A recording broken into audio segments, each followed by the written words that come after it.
এই যে ছোট্ট একটা চারা গাছ দেখছেন ভাই, এটা একদিন হবে আমাদের কোটি টাকার বাগান। এগুলা দিয়ে আমরা কিন্তু অনেকজনেই আমরা চলাফেরা খাবো, এটা দিয়ে তৈরি করি, যেন প্রচুর কষ্ট আসে। 75 বছর তো ভাই পাতাটা কিছু দিবে না, শুধু বড় হবে। তারপরে 3 বছর পরে যখন ডাল মেলবে, ওই সময় আমরা তার আগে ডুলাই। একটা গাছের বয়স যেমন 100 বছর আছে, আবার আছে 10 বছর আছে, এরকমই।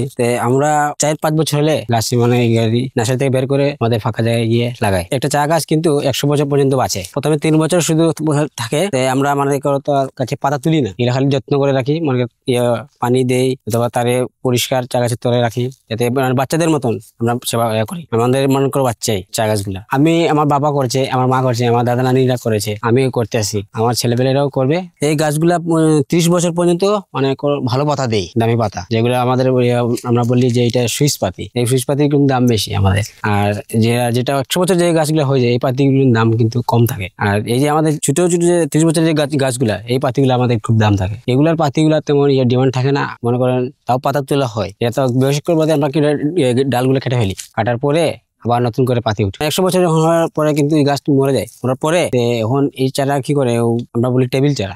অনেক বাইরে থেকে লোক আসে, বিদেশি মানুষ যারা আসে, এই চারাগুলো নিয়ে যায়। এই চারাগুলোর দামও আছে অনেক। এই চা গাছ এমন এক জিনিস, বৃদ্ধ হয়ে যদি মরেও যায়, তারপরে এই গাছে খুব ডিমান্ড আছে, দাম আছে। কারণ আমরা যে টেবিল চারা বলি, টেবিল চারা যে নিয়ে মানুষে আসে, তারা নিয়ে যায়। হাতি যেরকম যদি মরলেও যে টাকা, আর এই চা গাছটা মরলেও যেমন লাখ লাখ টাকা। প্রথমে তো যে আমরা গাছ থেকে বীজ তুলি, তোলার পরে বীজ তো গাছ থেকে তুলি, বীজ তো গাছে থাকে ভাই। এই বিচি যখন পোক্ত হওয়ার পরে এটা মানে তারে নিয়ে আমরা রোদে রাখি কিছুদিন, 1 সপ্তাহ কি 1 মাস রোদে রাখা হয়। রাখার পরে এটা শুকাই গেলে এইভাবে আমরা নিয়ে মাটি আছে না, মাটি নিয়ে আমাদের খের আছে, আমাদের খের নিয়ে গাড়ি মাটি দিতে রাখে কিছুদিন, মনে করো মাস খানিক আমরা পানি দিতে লাগে। পানি দেওয়ার পরে দেখবো যে মনে করো একটা কড়ি ফুটছে, কড়ি ফুটার বাদে এরকম আমরা এই বক্স আছে না, এই ব্যাগের মধ্যে বিছিয়ে হারাই দিই। হারানোর পরে আবার খের দিই, খের দেওয়ার বাদে পানি দিই কিছুদিন। এই পাতা যে দেখছেন, এই পাতা থেকে চা হবে, কিন্তু এই চা পাতা ভালো হবে না, কারণ এত এখনো তার বয়স হয় নাই, বাচ্চা। কারণ এটাকে এখন বর্তমানে আমাদের ছেলে মেয়ে এনাদের আমরা যত্ন করবো, ছেলে মেয়েদের মতো। এইটা আমাদের একটা কাটিং চারা আছে, এই পাতায় ডাল আছে না, এই ডাল তোলার পরে এই 3 ডাল আছে, এই 3 ডালের মধ্যে 1 ডাল কাটলাম, কাটার পরে আমাদের এই বক্স আছে, এই বক্সে হারাইলাম, এখানে কিছুদিন পানি দিলাম।